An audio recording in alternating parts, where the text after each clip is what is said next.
Hello friends, आपके अपने YouTube channel MIM news bulletin में आपका हार्दिक स्वागत है। कल हमने आपको यह जानकारी दी थी कि शारीरिक शिक्षक बहाली में एक PIL पटना हाईकोर्ट में दायर थी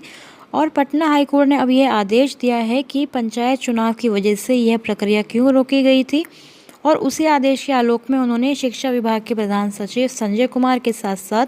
इलेक्शन कमीशन के हेड और बिहार सरकार के एडवोकेट जनरल को अदालत में प्रस्तुत होने का आदेश भी दिया था, साथ ही कड़ी फटकार भी लगाई थी।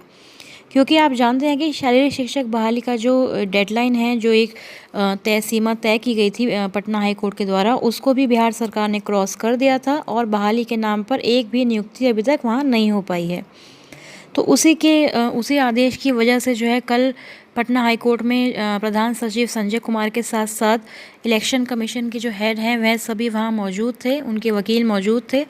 आधे घंटे तक लंबी बहस भी चली और उसमें पटना हाई कोर्ट ने पहले तो यह प्रश्न पूछा कि किस कारण से जो है पंचायत चुनाव की वजह से यह बहाली पर स्टे क्यों लगाया गया है, जबकि पटना हाई कोर्ट का यह आदेश था कि बहाली को ससमय पूरा किया जाए।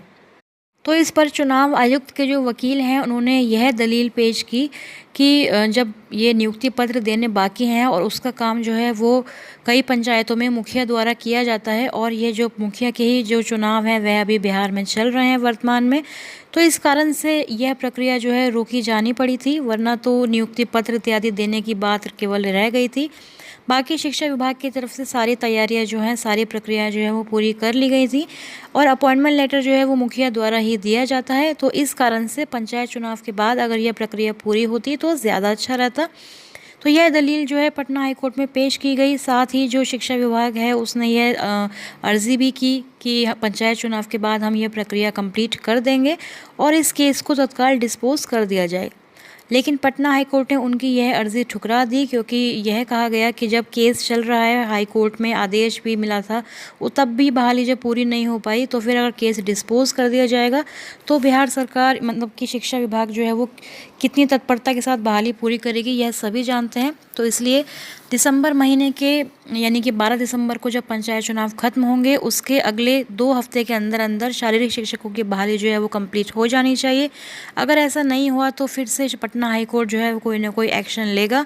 एक केस को डिस्पोज नहीं किया गया है, एक विस्तृत सुनवाई जो है दिसंबर महीने में फिर से इस केस पर की जाएगी और 12 दिसंबर के बाद अगले 2 हफ्ते यानी कि 14-15 दिनों के अंदर अंदर शारीरिक शिक्षकों की बहाली जो है उसको शिक्षा विभाग द्वारा कंप्लीट कर लिया जाना चाहिए। तो ऐसा आदेश जो है पटना हाई कोर्ट ने दिया है। और आप जानते हैं कि शारीरिक शिक्षकों की जो बहाली प्रक्रिया है वह भी STET 2019 के साथ ही स्टार्ट हुई थी, यानी कि STET की जो परीक्षा ली गई थी उसके साथ ही शारीरिक शिक्षकों की बहाली के लिए भी STET परीक्षा बिहार में आयोजित की गई थी। उसका रिजल्ट भी आ चुका है, सर्टिफिकेट भी अभ्यर्थियों को प्राप्त हो चुका है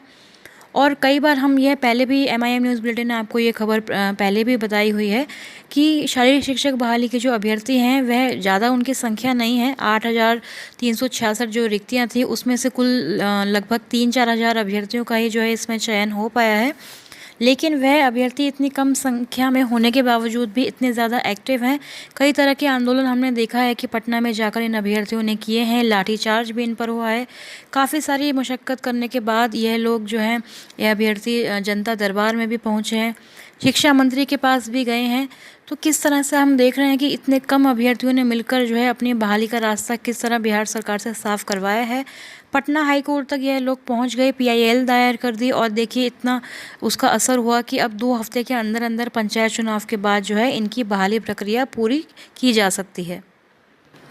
वैसे तो हम सब यह जानते हैं कि बिहार में पटना हाई कोर्ट कितनी बार कोई आदेश देता है लेकिन बिहार सरकार के कान पर उस जू नहीं रेंगती है, उसको कोई असर नहीं होता है। लेकिन जब इस तरह से कड़ा आदेश अगर हाई कोर्ट द्वारा जारी किया गया है कि 2 हफ्ते के अंदर अंदर यह जो प्रक्रिया है बहाली की कंप्लीट हो जानी चाहिए, अन्यथा फिर से जो है कोई कार्रवाई की जाएगी, तब तक केस को जो है डिस्पोज नहीं किया जाएगा।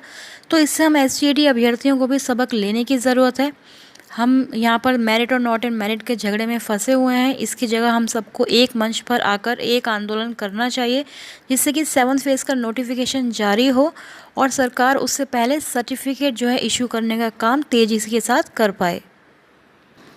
जब ये पीटीआई शारीरिक शिक्षक जो अनुदेशकों के जो अभ्यर्थी हैं उनकी संख्या इतनी कम है, उन लोगों ने एकता दिखाकर जो है सर्टिफिकेट भी इशू करवा लिया, रिजल्ट भी उनका डिक्लेयर हो गया और अब बहाली प्रक्रिया भी हो चुकी है। केवल अपॉइंटमेंट लेटर मिलना बाकी है, वह भी दिसंबर महीने में जाकर जो है पंचायत चुनाव के बाद उनको मिलना हो सकता है, संभव कि बहुत जल्द मिल जाएगा और वह जल्दी ही टीचर बनकर जो है शिक्षक बनकर विद्यालयों में पहुंच भी जाएंगे। और तब तक हम एसटीईटी अभ्यर्थी जो है मेरिट और नॉट इन मेरिट ये सब खेलते रहेंगे, इस तरह से लड़ते रहेंगे। तो हमें भी अब यही करना चाहिए, एसटीईटी अभ्यर्थियों को मिलकर एक साथ एक मंच पर आना चाहिए और बहाली शुरू करवाने के लिए इसी तरह से जो है सरकार पर दबाव बनाए रखना चाहिए, क्योंकि कोर्ट केसेस का जजमेंट भी आता रहेगा, उसके आधार पर भी जो है सरकार सर्टिफिकेट इशू कर सकती है। या फिर जब सरकार देखेगी कि सभी अभ्यर्थी जो हैं एकजुट हो चुके हैं और सभी आकर जो है आंदोलन कर रहे हैं, अपनी मांग को पुरजोर तरीके से उठा रहे हैं, तो सरकार जल्द ही छठा चरण कंप्लीट भी कर पाएगी और सातवें चरण की बहाली जो है वो स्टार्ट कर पाएगी। तो अब यही एकमात्र रास्ता बचा है अभ्यर्थियों के पास। कुछ अभ्यर्थियों का यह भी मानना है कि कोर्ट केसेस के चक्कर में सालों साल लग सकते हैं, लेकिन जिस तरह से पीआईएल दाखिल होकर, जनहित याचिका दाखिल होकर चीफ जस्टिस के बेंच में सुनवाई की जाती है, तो उस तरह से अगर एसटीईटी अभ्यर्थी भी हाई कोर्ट की शरण लेंगे तो उम्मीद है कि जल्द से जल्द कोई ना कोई निर्णय सामने आएगा और तत्काल ही जो है कोई ना कोई आदेश सरकार को मिलेगा, पटना हाई कोर्ट से फटकार लगेगी, कोई आदेश मिलेगा, तो जल्द ही जो है इस पर सुनवाई होकर 7th फेज़ का नोटिफिकेशन जारी होकर यह बहाली प्रक्रिया भी स्टार्ट की जा सकती है। क्योंकि आपको विदित होगा कि शारीरिक शिक्षकों की बहाली के लिए भी आवेदन पत्र एसटीईटी के साथ साथ ही लिया गया था।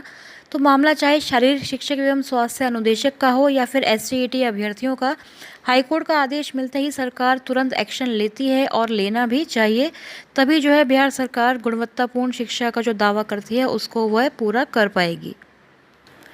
जैसे कि कल हमने आपको यह खबर भी दी थी कि पटना में दोनों ही जो एसटीईटी मेरिट और नॉट इन मेरिट वाले अभ्यर्थी हैं वह पहुंचकर अलग अलग जगह पर जो है धरना या फिर आंदोलन, हम कह सकते हैं शांतिपूर्ण आंदोलन कर रहे थे, लेकिन उसका कोई भी असर जो है बिहार सरकार पर या फिर शिक्षा विभाग पर होता हुआ नहीं दिखा। केवल थोड़े बहुत जो ट्वीट्स वगैरह थे उसमें सोशल मीडिया पर यह खबरें जो है विपक्षी दलों द्वारा चलाई गई थी कि एसटीईटी अभ्यर्थियों का आंदोलन है। कुछ पत्रकारों ने भी उनका समर्थन किया था, लेकिन अगर ये एसटीईटी अभ्यर्थी एकजुट होकर एक ही मंच पर आकर केवल सर्टिफिकेट की डिमांड को लेकर ही अगर एक साथ आते तो पॉसिबल होता कि सरकार कोई ना कोई जो है बयान ज़रूर जारी करती, सरकार का ध्यान इस ओर आकर्षित होता, क्योंकि सरकार अभी पंचायत चुनाव में प्रचार प्रसार में बिजी है। लेकिन फिर भी अगर अभ्यर्थियों की एकजुटता देखकर सरकार को झुकना ही पड़ता और सर्टिफिकेट को लेकर वह कोई ना कोई जो है अधिसूचना या फिर कोई ना कोई जानकारी ज़रूर साझा कर पाती। तो इस बारे में आपकी क्या राय है, कमेंट बॉक्स में हमें ज़रूर बताएं। आगे की खबरों के लिए हमारे चैनल MIM न्यूज़ बुलेटिन को सब्सक्राइब करें एवं बेल आइकन दबाना ना भूलें। Thank you for watching.